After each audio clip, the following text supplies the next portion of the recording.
I'd say probably Dougie. Dougie's a competitive person. That's probably why he's captain as well, so I'd say Dougie.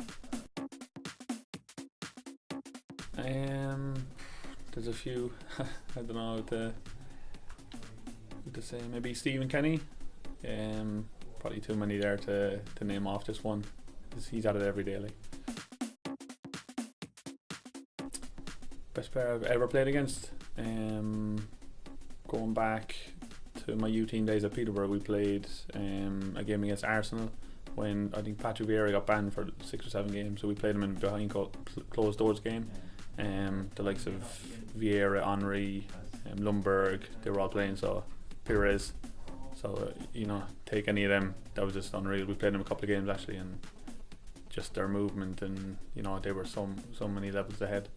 So I'd say probably one of them. Tony Adams was playing, Seaman was in goal, so it was that invincible team really. So just all them players really just opened my eyes to that kind of high level. Vieira just sat in. Lundberg was flying up and down the wing. Henry, I think they beat us about 7-1. We got a penalty, but Henry must have scored 2 or 3 of the trademark side footers. It was just unreal to watch and actually be on the pitch playing against him. I always say that the best player for me personally, as a centre forward, would have been George Callan back in the days when I first came to Cork City. We just had that kind of, I'd make a run and he'd just know where I was going without even sticking his head up. So for me, being selfish, and for him to be so unselfish. I remember a game up in Derry, where he's literally squared the ball on the line so I could have a tap in. And he could have a goal himself, so he was really unselfish, and it really helped me, and we just had that good kind of partnership. So I definitely say George Callan for me. Just maybe Pat Dolan just said, he always said to me, go out and do your best. If you do your best, you can't do any more than that. Some days you're gonna have a bad game, some days you're gonna be flying, but if you can come back in and look at yourself in the mirror and say that you've done your best, that's all you can do really.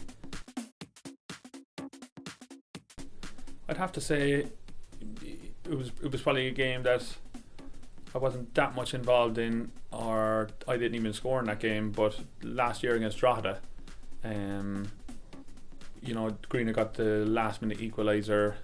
It was to kind of hold up our unbeaten record, and remember the fans jumping on the pitch, all the bench ran down, just that feeling. I think that game they were really up for it. They were a team who wanted to smash our unbeaten record and beat that team who beat us, but we just kept going, grinding it out, and it was a last minute header from Greener, and I just think that feeling after that game, and at that moment, was probably the highlight of my Limerick career so far.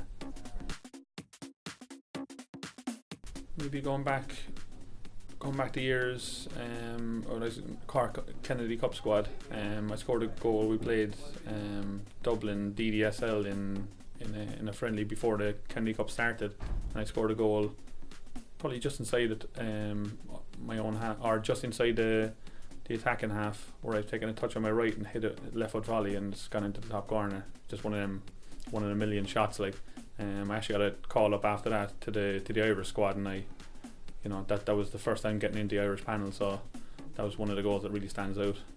But it's going back the years, but it was an enjoyable one. But any goal for me, I just love scoring. I love scoring in training. It's just something that I love doing. So I'd be fairly superstitious, alright, but it would be based on the previous game. So if I've had a good game, I'm thinking, what did I do? What did I eat? And that kind of holds up for another 2 or 3 games till something goes wrong, and then you kind of just go back to basics, and then you've another good game after that, and I'm thinking, alright, try and or recreate or redo what I done on that day that I had a good game. So I would be superstitious, but it wouldn't be something that I'd be doing all the time, or it wouldn't be repetitive. It would be trying to think on what I done that I had a good game, so try and repeat that. Robbie Williams, you'd have Duggan, Paul O'Connor, myself, and I had to put Stephen Kenny in there.